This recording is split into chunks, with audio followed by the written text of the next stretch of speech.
Welcome to Impact Tech Studios, where we spotlight SDG driven founders building the new India. Today, meet Dolly Basin, the force behind Smart Edge, a movement sparking innovation in youth, women entrepreneurs, and MSMEs through tech, fintech, and sustainable solutions. With over 37 years in ICT, Dolly has transformed 30 plus colleges via hackathons, solved Kumbh Mela crowd challenges with MIT, and now builds a venture studio for Northeast food tech and circular economies. Let's dive in. Hello, ma'am. Good. Hello, how are you? Very good. Thank you. So, pleasure to have you on the podcast, ma'am. So, I would like to introduce you. So, Dolly Basin represents Smart Edge, which is a group of innovative entrepreneurs, which is also a movement by Dolly Basin, which is driving entrepreneurship across technology, fintech, as well as sustainable tech. Right. So she represents a community which is all the energetic startup founders who are able to create value for the new India. So welcome, Dolly, and it is a pleasure to have you on the Impact Tech Studio podcast. And please talk about yourself. What is Smart Edge and how you made the movement become such a big thing, and why did you make the movement become so big? Yes. Thank you. Thank you, Arjun, for the kind introduction. I, Smart Edge has been something very close to my heart. I remember about 7 years back when I really started, you were one of the first few people that I approached. And this has been something that, and I'm so proud that most of the people who joined the Smart Edge Club uh, today are pioneers in their own areas. Uh, and not only that, what we've been able to do is to really spur innovation in the youth and women, especially my focus has been on youth and women because I'd been doing a lot of work with the MSMEs, and I found that MSMEs also have a huge technology adoption gap, and they can't afford the big companies to really provide the solutions, and so they are solutionless. So I said, why don't we really try to really create a pool of resources from the youth community who are unemployed or who are waiting for their degrees to be completed, to really pitch in and start helping these MSMEs. And that project actually went very well. So, plus, this was actually spurred more from the effort that I had done with MIT Research Lab on open innovation. Right. So Kumbh Mela, as everybody knows, Kumbh Mela is one of the biggest gathering, and it had huge challenges in terms of the crowd management, distribution of food, distribution of the people in the whole premises. And Nasik Kumbh 2015 was the time that just before a year, a little more than a year before, I happened to meet Dr. Ramesh Raskar, who is from Nasik, and he was in India to launch the Google Glass project. He's the head of the Camera Culture Lab, which was basically the one who started the Google Glass project. So, while doing that, over the conversation over dinner, which we had at Rai University's Vice Chancellor's house, it just came up. He said, Dolly, we've been doing a lot of activities together, but let's do something concrete. I said, okay, I have something in mind. And I said, this is one opportunity. Next year is Kumbh. And we always hear about stories about people getting lost and not getting found. After 12 years, they are got found in the next Kumbh. So it's a slur on us as professionals that we are not doing anything about it. Nobody is going to do anything. Nobody is going to come from outside to do something. We have to really take it up as a challenge to do something. So that triggered the thing, and then a group was formed. We called it Kumbhathon, and we drove a series of open innovation uh, activities to bring in something like about 300 people at one go.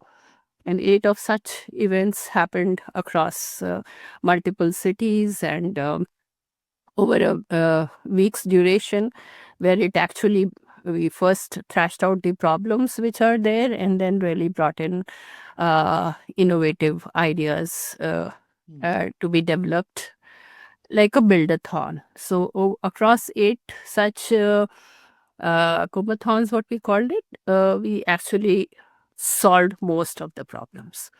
So today, I think it's history now that Kumbh Mela is no longer a problem area, at least for the crowd management. Right. And it took a lot of effort from everybody. And as a industry person in for last more than 25 years at that point of time, I had a lot of insight which came handy to them. But more importantly, what I had was the connections between TCS, Persistent, and all the big groups. So we were able to really muster a lot of support to have this activity. It was all voluntary driven activity, Right. no funding, nothing. But we were able to pull it through and actually do the work. So that we went to the next door. So now this year again, I mean next year, 2027, we are going to have the next Kumbh in Nasik. And I hope that we take up more challenges and we do more activity. So once doing that, after I came back, I said, no, I like to really bring this into the actual this thing. And Persistent also liked the idea. I was at that point of time doing a consulting project with Persistent. And so I run a consulting firm, which has been there for almost 25 years now. And so we only do projects. We don't do any paper-based consulting. We actually work with projects, whether it is our own projects or whether it is projects with others. And Smart Edge actually started as a project. Right. And that I had conceptualized, and I had brought in entrepreneurs like you. I have a couple of health tech startups. I have a couple of this thing, and they all are doing their own very wonderfully. And whenever there is a need to really get some mentor support, I just try to really bring in some of you on the call. More importantly, my main vision was to really bring in product entrepreneurship into the country. Right. I was one of the first product manager in the country to launch one of the first software product from India way back in 1992. And despite all the efforts that people have been doing, there are hardly any products which have actually won international awards. So that's something that really used to bug me a lot. And I said, you can't really develop that innovation mindset, a product mindset, until and unless you start very young. So how do you start very young? Nobody is there to guide you. Nobody is there to help you. And then again, I approached Dr. Raskar, and he said, I have a plan to really, he had just won the Lemonson Award. That's again in 2015 when we interacted. He said, I'm donating most of my money to the developing countries to set up what is called the REDX-IO labs. This will be labs which will be run by students with one teacher, faculty coordinator, and we will really provide technology support from not MIT, but other entrepreneurs in the Silicon Valley. And of course, his own network, personal network. So that spurred the whole thing. And that the REDX-IO, we tried to sell it to some of the colleges which took it up, mostly in Pune, Bombay, and all. We could set it up where they were good takers. But in Delhi, we didn't find very good takers. IIT had their own agenda. They didn't want to really do something which is contrary to what is their thesis. So finally, I said, enough is enough. Let me start Smart Edge. And that is how Smart Edge came into picture. Smart Edge, incidentally, is a methodology. SMART is a methodology for goal setting. Right. This is a management technique which is used for goal setting. And it has been there for years. For large organizations, when they want to really manage their objectives and goal setting and mapping the goals to their actual performance, they use this methodology. So I said I have tweaked it a little bit and started it as Smart Edge, where we take up a particular cohort, a particular institute, and say that this is what are the gaps which are there. Let's really see how we could fulfill that. So I have done a turnaround of innovative mindset building in at least 30 colleges and universities in the country. And I'm very proud that each one of them, where they were at somewhere around 30 or 40 ranking, they are now on the top 10 in their own respective cities. I can't claim to really change their whole educational system, but at least the entrepreneurial mindset uh, with the innovation as a core theme that got into that saw results in students getting calls from MIT, calls from Stanford, uh, uh, students getting absorbed in the various boot camps, etc. And since when everybody from Facebook to Google, everybody was kind of trying to attract the youth talent. So the hackathons became a big. So today, under Smart Edge, we've done more than 107 hackathons. Amazing. And, which is, and again, this was all student driven. I provided the knowledge support. I provided them to help conceptualize the problems or really get them connected to industries which had problems and help the industry to really conceptualize the problem statements and then actually conduct it. Most notably was the Vistara hackathon, which actually transported Vistara into India into 14 locations. So that's a very big, that was a very big initiative. Again, I am not the only one in Smart Edge. There are multiple people who joined me, and it became like a movement. Wherever there was an opportunity, I just got these people together and we just did it.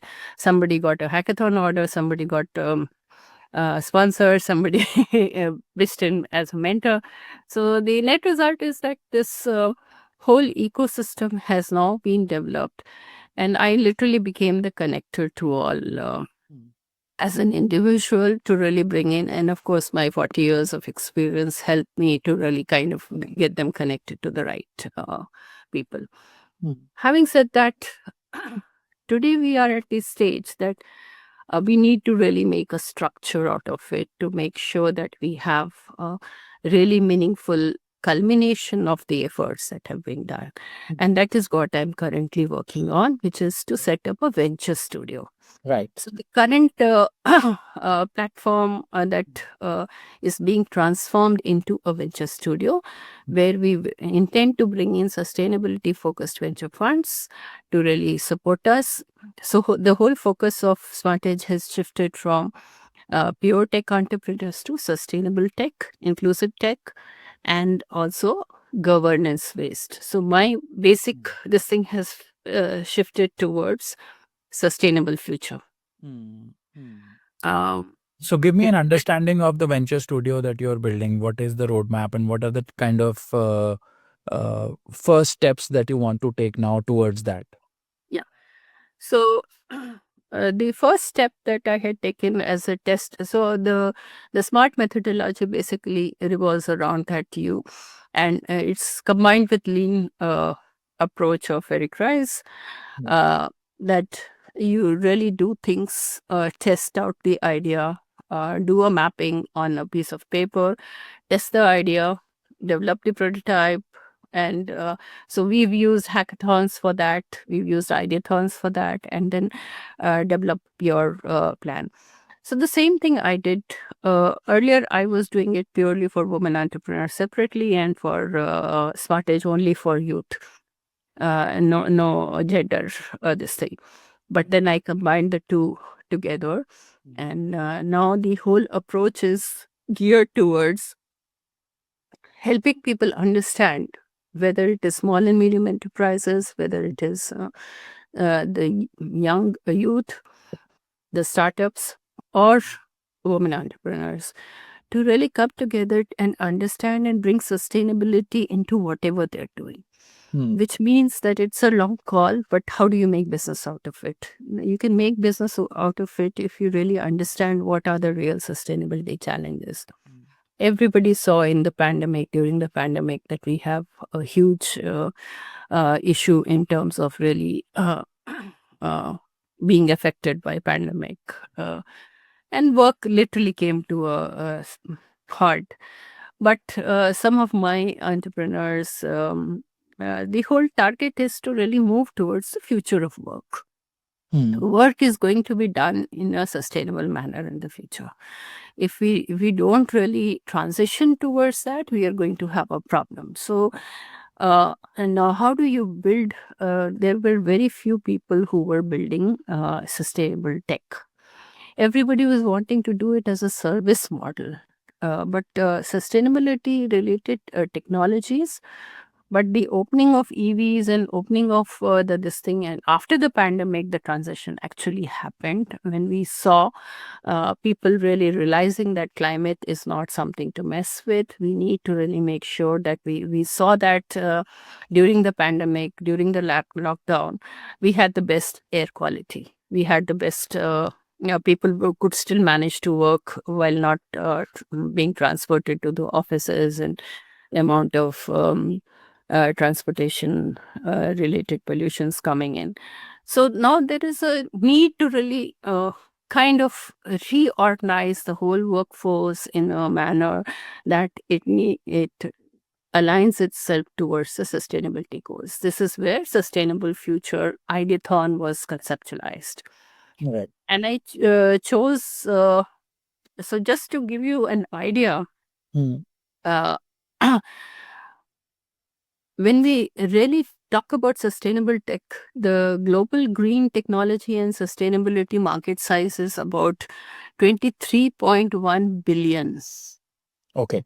And it's projected to reach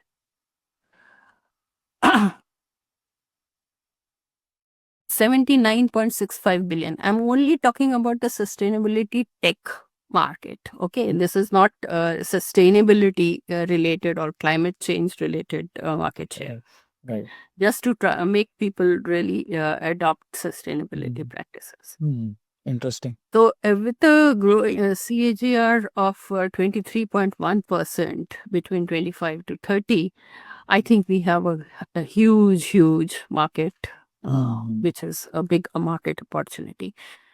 Now, in that, with India being more service driven and also more of more people, less jobs, how do we really kind of, if we bring in too much of an AI, we bring in too much of technology, then where do the labor force really gets adopted? So I looked at three areas. One is the food industry. Food means agriculture and food per se, but the food tech part is again at a 172.66 billion market.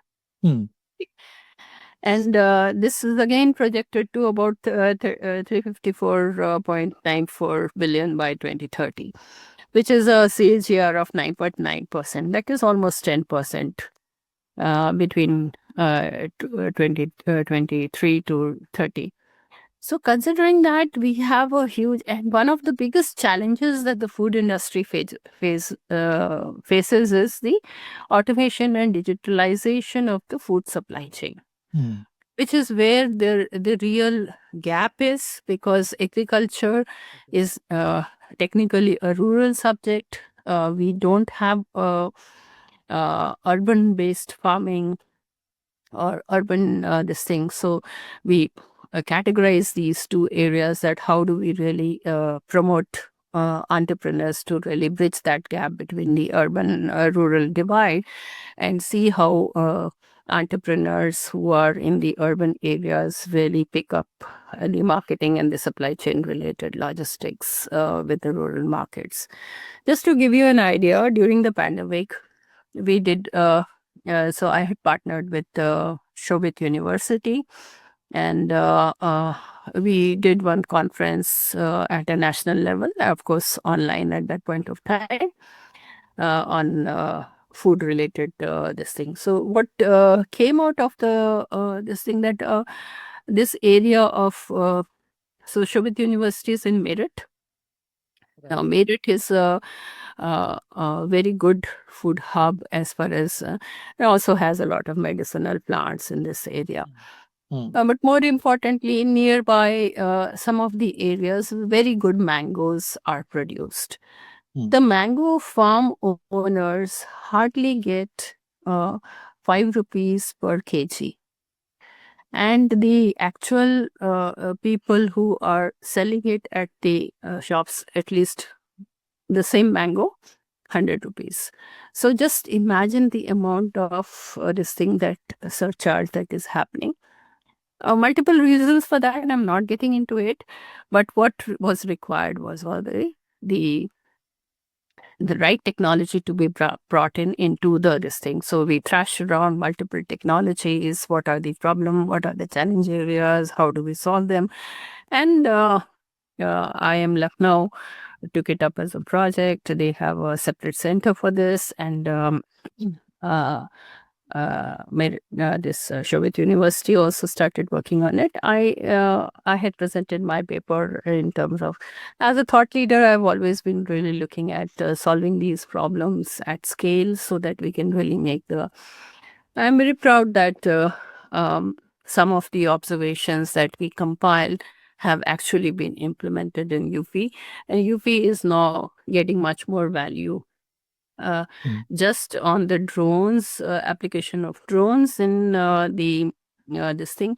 There are almost 100 plus entrepreneurs in the drone technology for agriculture in UP. Can you beat it? And so there are a lot of investors who are being brought in. There's a lot of and of course, under the able leadership of the present chief minister and the thrust that UP startup ecosystem has made, I think we proved it that it is possible to really bring about a turnaround with technology adoption. Now, having said that, what do we contribute more? And there is where the venture studio model came into picture. What was the problem was that the people who had the solutions or people who could really bring about the solution, they might or might not be entrepreneurs. Unfortunately, what happens is that we take for granted that the person who's solving the problem has also the entrepreneurial mindset. It might not be true. True. We have a huge disconnect between the invention, innovation, and entrepreneurship. Right. There is this is something which is very least understood, and I learned that over the years that I am not an inventor. I'm an innovator. And what does innovator do different from invention? Takes out the invention out of the labs and takes it to the market. Right. And to do it at scale, you need entrepreneurs. Right. So I started doing that through what is called a knowledge entrepreneur. So I am today a knowledge entrepreneur. I have been really working on, and I take to my credit about in the education ecosystem, in the professional education ecosystem, 20 lakh plus online learners I have been able to really kind of work. And this has transformed at least 3 verticals, that is travel tourism sector, BFSI sector, and also on the MSME sector. So these are things which so you have mechanisms, but you need to understand. Somebody has to really uncover the problems and try to really research on it, do some kind of models, do some experimentation. So education, at least I did the experimentation myself, and I started in 2001 to really develop the model for online education. And just to give you an idea, at that point of time in the world, in 2001, there were hardly any online education companies. Hmm. There were only two products, if I remember correctly, Prometheus and another one, I'm forgetting the name. Only two major. These were basically LMSs. So they had a platform which was very heavy. It could only run on it required huge infrastructure. So it was very good for universities or something. I got a chance to really work with the Pepperdine University in the past. So we did what is called the student learning facility and the student management this thing for the Pepperdine University. Now, I understood that there are many pockets which are there within the university and they are completely disconnected. So we collaborated with NCR to really develop something for which we actually built a product. This was way back in 92. I'm talking about, no, 98. Okay. 98, we worked on this project, 97, 98 timeframe. It was just before my starting my company. So we developed technology in the hardware side, in the software side with NCR, and tried to really bring in a combination of telephone interface, the distinct interface of database, combination of online database and an offline database, and so many things which are hardcore technologies as far as this thing is concerned. That actually gave rise to the lot of projects that I have done in the past, because that learning that we had actually culminated into multiple products and then multiple projects, which I have done as a consultant in the areas. And I knew that I am not an operational person, so I can't run development centers. So I decided to really collaborate with CMC. So with CMC, we really worked on this thing.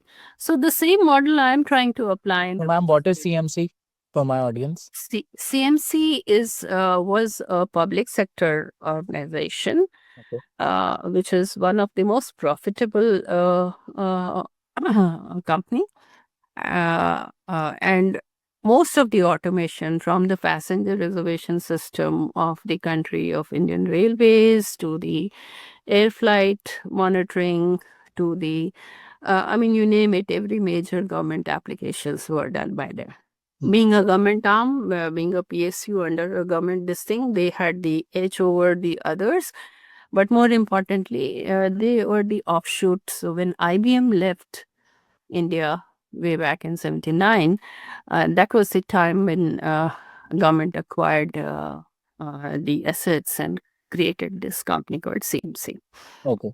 And so most of the people who were in IBM at that point of time, including my husband, he joined. So he was in IBM earlier. So when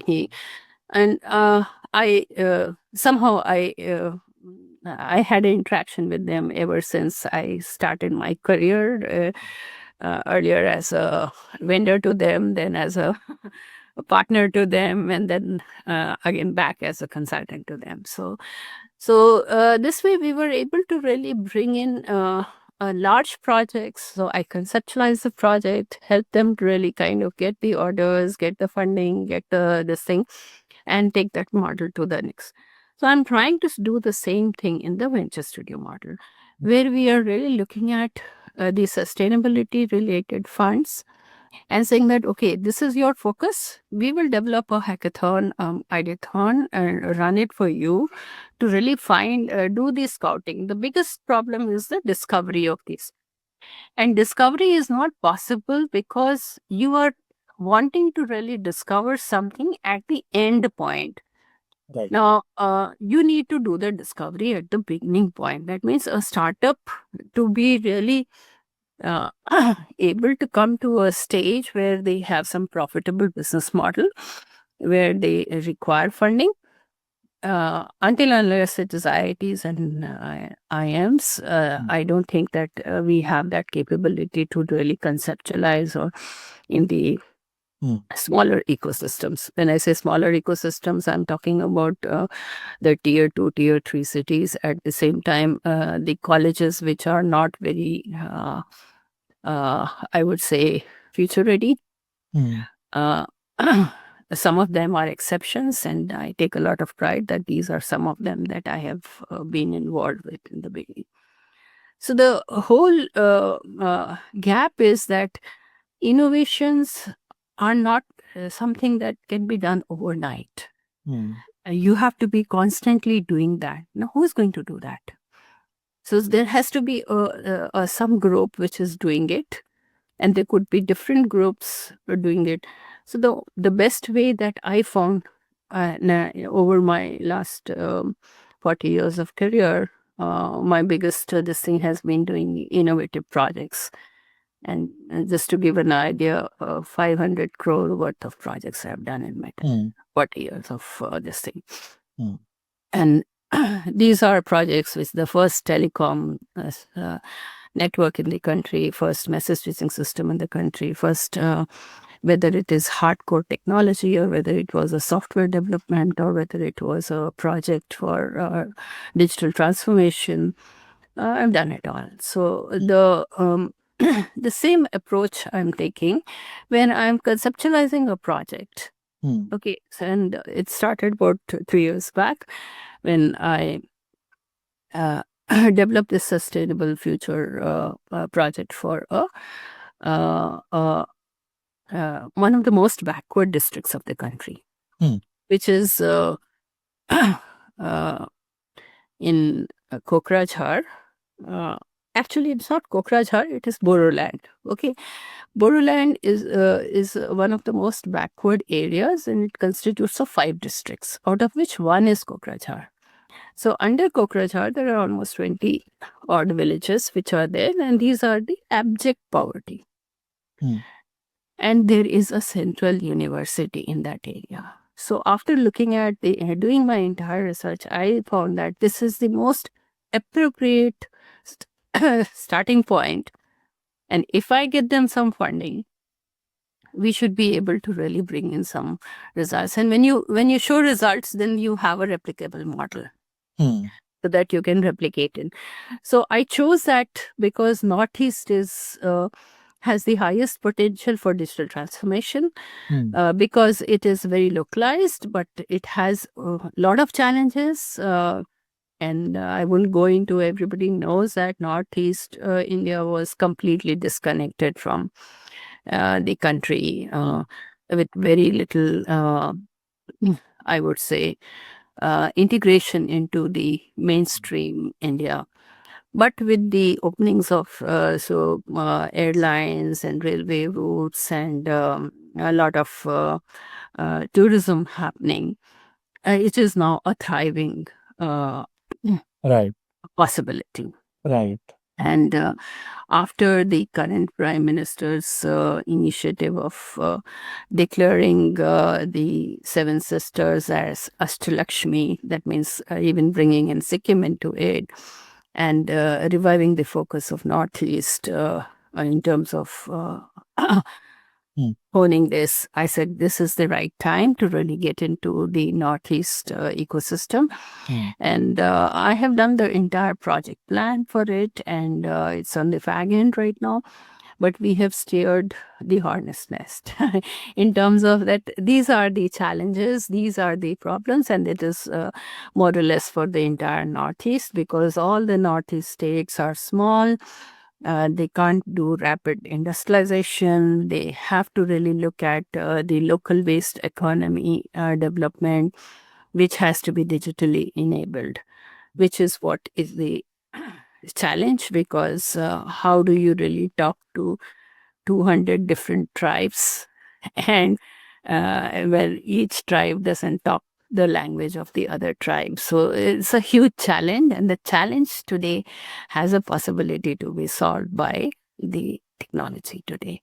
Right. AI. So I collaborated with Bhashini to do Bhasha Techathon, which was one of the very successful student-led innovation across the country. right from conceptualization to really bringing it at the jury level and finding. And the problem statements were from central government, like railways and others which were there. So I won't go into details of this thing, but in my project, I am trying to do something which the university that we have collaborated or whom we have got the funding available as a one of the scientific advisor. Incidentally, I'm also a master's in tourism, Right. and that's another degree that I acquired based on my work. So I received the MasterCard award for my work in tourism. And some other day I'll probably talk about it. But just to give you, I've been nominated as the top 20 women innovators in tourism by MasterCard. Hmm. So the whole concept was that look at where the real economy of the Northeast lies. The Northeast economy is into three areas: food industry, textile and handloom, and the third is the tourism. Right. So, and at the same time, while they are growing at their pace, which is fueled by the kind of better road connectivity, better connectivity amongst the various states, as well as the national highways that have come up, the tunnels that have come up, and the road bridges that have come up. A lot of infrastructure development has happened, and it's a pride to really see the amount of development that has happened in that area. And now, to leverage that, you now need to really build the capacity and the capability of the people. Hmm. And that is very tough because they are very huge ethnic diversity. At the same time, the people, the local people, are mostly tribal area.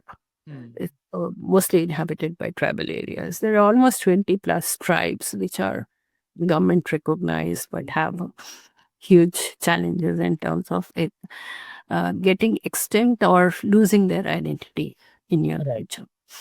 So, and Bodoland is one of them. So, and that's where I did a deep dive to really understand what are the, and not only the challenges, we even identify what are the opportunities to really overcome those challenges. Right. So when say food tech entrepreneurs, I'm not really looking at food tech as a overall this thing. I'm saying that what is the local food that is grown in that area? How do we bring in the technology to really help these startups to really get Right. scaled up? Right.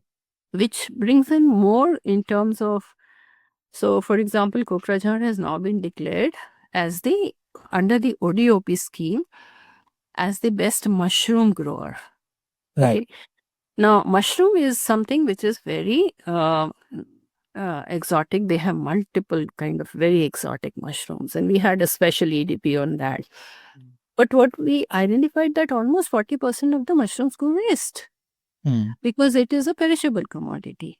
So what is needed is a food processing technology. And for food processing, you need money, you need somebody to really. So that kick-started the whole activity in terms of doing multiple things. But under a small budget of 2.5 CR, I my hands are tied. So I said, no, let me start looking at funds which are very, very segmented in these areas so that we can really spur. Assam per se has been known for its tea production. Tea is worldwide known. Assam tea is worldwide known. But the local farmers don't get anything out of it. It's only the big players like Tatas and the others who have really made money out of it. That are hardly same colonial mindset kind of thing which is happening. So in Kurg, when I saw the opportunity in Kurg, there are a lot of cooperatives that have come up, a lot of self-help groups that have come up, and they have made coffee plantation very democratized in certain areas at least. Interesting. And that has been supported by the tourism activities because they started garden tourism, which is basically in that tea garden itself, you have a resort and things like that. So those are the models that have to be now applied. So under Smart Edge, what we are doing now is to really create, as I said, venture studio, where we try to do this kind of ideathons, brainstorming, trying to find out, do in-depth research, and find out the problem and the challenge areas, and then see how we could connect entrepreneurs with them to really solve the problems. In the process, trying to You would like to execute these venture studios in local areas, because obviously the ecosystem of that local area needs to be mobilized, right? Yeah. So for that, I have been scouting for partners. So now, as I said, that I have already collaborated with a university, which is a central university, Right. and the research part is over now. Now the execution part is there. So Assam Startups, STPI, these are the partnerships that I have Right. already kind of been driving. So I have got this university to collaborate with Assam Startups, collaborate with BTR, which is the Border Territorial Regions fund. So these funds are now available, and now we have started getting entrepreneurs from outside first to really come in and show the way, and then have them connected with the local entrepreneurs so that they can actually take it on from there. But more importantly, I'm looking at two other things. One is plastic pollution. How do we really kind of inbuilt mechanism, at least for packaging, for every startup, whether it is food, whether it is textile business, or whether it is this thing, that how do we really bring in sustainable packaging and plastic free? Correct. Try to make it as much as, and if there is any plastic, how do we really recycle it and make sure that we are, so the circular economy comes into picture. So there are lots of innovations happening in this ecosystem as well. So I have seen some research happening about the bacteria which breaks down plastic. Recently has been discovered in India. So now these things have to be, these things are there in the out there in the open. But how do you really internalize it? Yes. That is where I have set up this separate company called Innovative Labs. Now, this will be the lab part of the company, and I'll get Innovative Labs as a startup to really take these what you call develop MVPs and give them to startups to really make it. So the venture studio model is going to be more towards, we have a sustainability fund which is really going to fund the startups. But the research and the this thing part, we collaborate with universities or collaborate with projects to make sure that we really do all this homework and make it ready for startups to kickstart and do their work. Now, some of the startups might be doing it already. Some of the startups have a need to really bring in packaging which is sustainable, but they don't know where to go. Right. And do it locally. Again, sustainability means that you should be doing it locally so that the supply chain is, the smaller the supply chain, the better, the more resilient you are going to be, and the better sustainability outcomes you can achieve. Right. So you have to develop that entire supply chain integration. Right.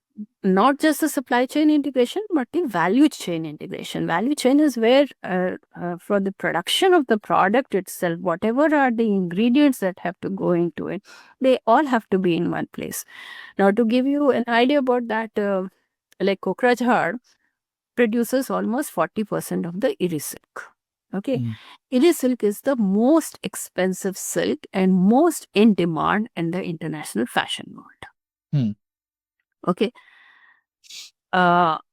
Unfortunately, there is no reeling facility for Iri silk in that region.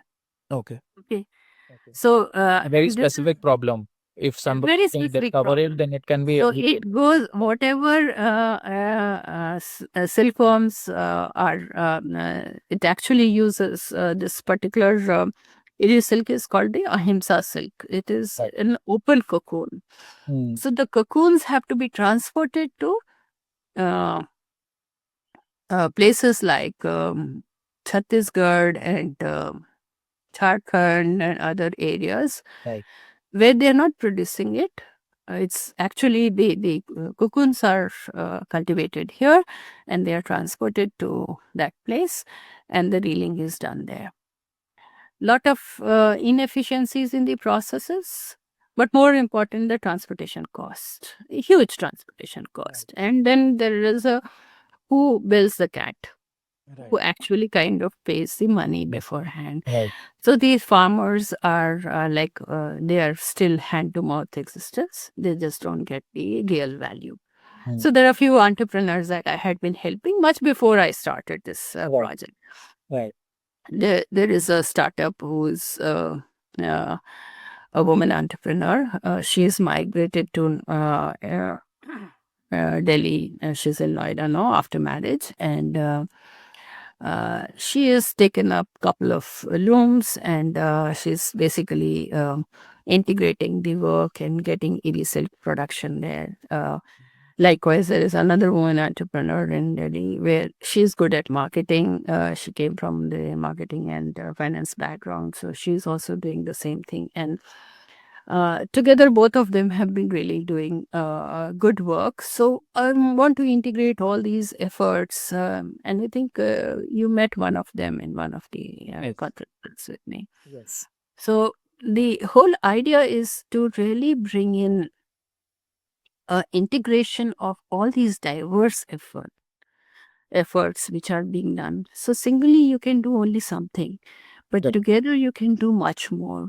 And what is needed is that integration today. That integration has to come from people within the entire value chain to come together. The Mm. people from the funding and the entrepreneurial ecosystem to come together to make sure that what we did in the transformation of the services when we started IT enabled services, that is call centers and all. How did call centers come into picture? I mean, if Mm. you know the genesis, the call center businesses really started by somebody taking a call that, okay, through the technology, we can actually make the call and kind of work on the remotely providing the service to the people sitting. Mm. So major call centers that were happening, I mean, started mostly with BFSI and the travel tourism sector. I know that very closely because I was very involved in that period, and some of my friends actually were the first few players in the country working on that. And I brought in the property management system, Coldwell Bankers, which is one of the largest real estate company, and so on and so forth. So what I'm trying to say is that technology enablement, if it has to be done at scale, then you need to have the huge consolidation or aggregation of entrepreneurs who Mm. are doing something similar, Right. or who have the capacity and the manpower to really execute at scale. Mm. And this is only possible by two methods. One is a horizontal integration, other is a vertical integration. Mm. This is something that I teach to a lot of SMEs, which Right. is called cluster approach, where you have horizontal clusters or vertical clusters. Mm. Horizontal cluster, the example is the Tirupur cluster. Mm. Tirupur cluster, everything that you need to do in garmenting is done in that area, in that Tirupur area, where from cotton growing to the Harvested. all the aspects of Yes. it is being done in that. Then there is an apparel production area Right. in which the apparel is whatever is being made. So if you get 500 pieces ordered, let's say for example, hypothetically for T-shirts. Right. So there are villages who are just doing what is called the buttonholing. Okay. Somebody is just doing the collars. Somebody is just doing this thing. But there is one entrepreneur who is getting the order. He is bringing it to the cluster. That cluster, everybody then gets into this thing. The work is divided into all this thing, and then it is. This is what all the big organizations have been doing in the past. Now it is the Indian MSMEs which have been doing. For the first time, I did this compilation with UNIDO way back 2006. There was a project that under which I had done. I had created a SME CEO knowledge series, which was launched by ICICI Bank, and ICICI Bank had a problem of. So how do you really make these people support your project? Is do you find their problems, and if their problems can be solved by our and our project also gets done in that manner. So what I did was conceptualize a knowledge handbook and a knowledge series which went on television. So I realized that SMEs have a huge potential, but SMEs do not really get this thing. So we brought in the problem of the banking system wanted to fund the SMEs, but they didn't have any mechanism because they were all doing all these programs in Delhi, Bombay, and the metro cities. And in metro cities, you hardly have people who have time to really attend all those activities. I said you have to go to the clusters if you really want to do it. And we conceptualized this knowledge series, which was launched by Dr. Kalam. My handbook was launched by Dr. Kalam from his presidents. Okay. So that has transformed Indian SMEs in a big way. In ICICI Bank, SME banking division, which was almost like on the verge of close down, even before it started operating, I had 200 crores worth of order book after the program. Amazing. So Amazing. that shows that there is, if you apply knowledge and connect the dots, you are able to really do. And that's what I'm trying to do in the venture studio model. And I'm looking forward to help from people like you who are getting into sustainability in a big way. Let's see how we could really make things happen. We could always plug in to become your ecosystem builder as well. So we could, you are our ecosystem partner in the effort that I have done. So we could always add value to you. So for example, and you'll really find such amazing ideas. I mean, I'd like to do another session with you and some of the entrepreneurs that I've selected from the Ideathon. They are such amazing ideas. that is And some of them are like are rearing to go, and their business model is such that it can actually give in jobs to like about lakhs of people. beautiful. And So I would second love thing to be a part of that. I would love to be a part of that. so Your experience, your rich experience, and the community that you've built around your long era of creating so many startups and helping so many regions to pick themselves up with entrepreneurship. I am really inspired to get you on the podcast. That's why you were here. So now last point, last question that I would like to ask is, because of your experience, you have seen a lot of other startups working on their own products and services and solutions that they're building for the local economy. So what would you recommend? What will be your top recommendations to navigate early stage challenges for sustainable ventures? So anything that you have in your mind, you can just tell me about I the challenges that you just look feel at one the problem which is closest to your heart. You should always start with something that you really feel very strongly about it. right. Now, to share a point in my own entrepreneurial journey, Right. I was working in a pretty good organization. I had the opportunity to really make this thing, but always it used to linger in my mind. When I was working with a company called Inchem, I was in the support side, then we moved to projects. And incidentally, Inchem was the first electronics manufacturing company in the country. And it's about 900 crore group Right. promoted by the India Cements Right. founders, and they had diversified into vertically integrated into electronics manufacturing, whether in industrial electronics, whether it was this thing. And I said, you have so many things which you have manufacturing. So I installed the first PC, by the way, which was indigenously produced way back in 87. So a lot of firsts I have done in that company, and I take a lot of pride. And I used to really kind of go out of my way to really understand what are the problems and suggest a solution. So I literally had the guts to really go and tell my management that you don't market yourself very well. Allow me to market your products. Yeah. And I do that through projects. So we created a projects division, and then I started integrating all the products that they have to really create projects, which literally became so the first in the country to really have an indigenous SCADA, indigenous DAS, indigenous locomotive test bed for railways, and I lost count of the number of innovative projects. We had a very strong R&D team. We produced the first AT, which was the fastest AT, which was recognized at CeBIT. So I've done a lot of those integration between R&D and the market. So what are the challenges in the market? Try to work out a solution for it and launch that as a product or as a project.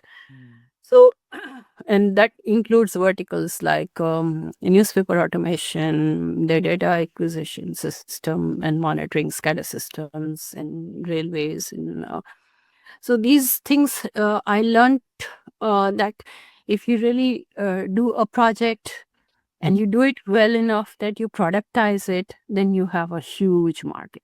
Correct. Huge Correct. market. Correct. But it is it's the job which you don't really kind of do, which is two things that we fail to do as entrepreneurs. A is to really do enough market research or have a deep understanding of the domain that we are getting into it. Right. Right. And I'm a testimony to this thing that in the travel domain, I had absolutely zero this thing in their domain, Yeah. but I was very passionate to promote my city, Udaipur. And I said, I'll do everything what is required to make that happen. And the first this thing that startup that I started, or first initiative that I started was Indian Hospitality, my magazine. And I would stand in front of the Pravasi Bharatiya Divas and make sure that I talk about it. And then I had 140 countries actually knowing about India. So, and those are the things. So if you are passionate about something, you're going to go out of your way to really adopt technology in that. And technology adoption comes very naturally. If you really, so if you don't understand the technology, you can buy it. You can find people who can develop it for you, or you can, but what is important is the passion to really solve that problem. And if we can do that, and that is what I've been doing all through my life till now, is to find people who have the fire in their belly to really solve some problem. Right. Whether it is Pran, which is working on, solving the problem of air quality. Unfortunately, they don't get the patronage of the government, and Right. they get the patronage of people like me, but we can't spread so thin. He's moved to Bombay, so I can't help him. But there are many such people that I know that who are so passionate about their work, and they have made it to where they are today because of sheer grit and determination. So these two qualities are the most important, I would say.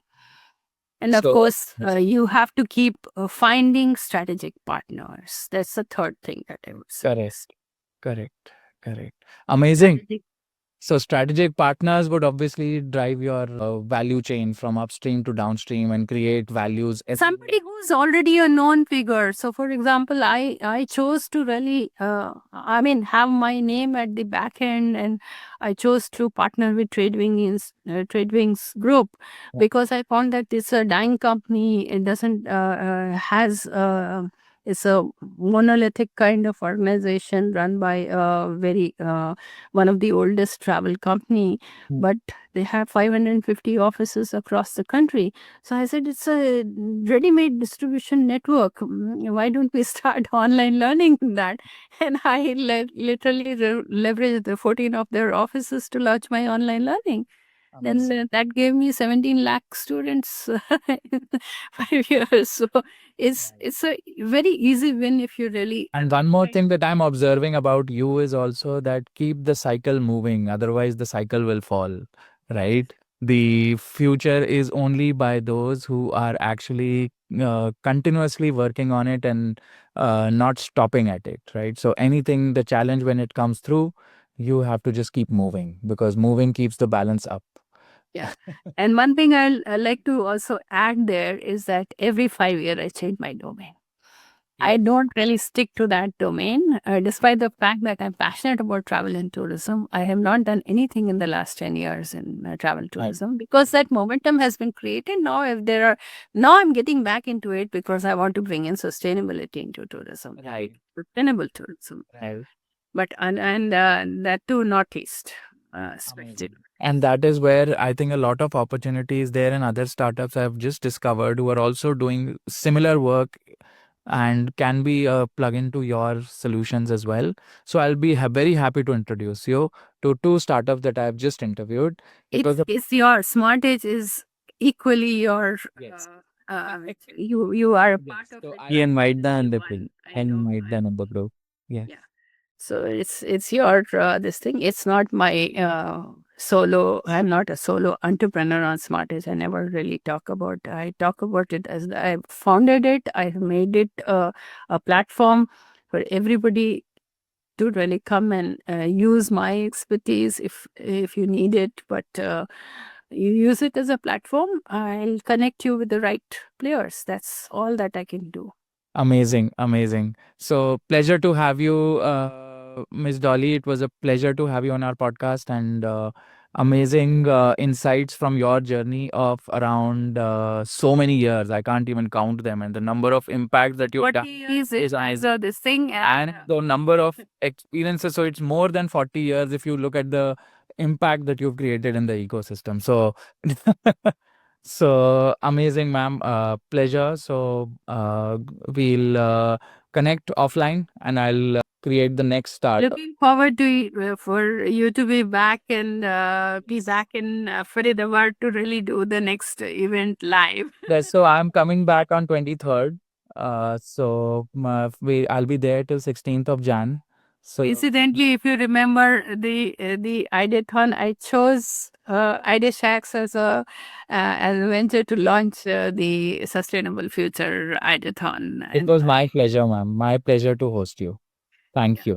Thank you. Okay, bye. That's a wrap on an inspiring conversation with Dolly Bhasin of Smart Edge, proving innovators bridge labs to markets for sustainable impact. Catch the full episode on YouTube, Spotify, and LinkedIn. Follow Impact Tech Studios and subscribe for more founder stories. Thanks for tuning in. Let's build impact together.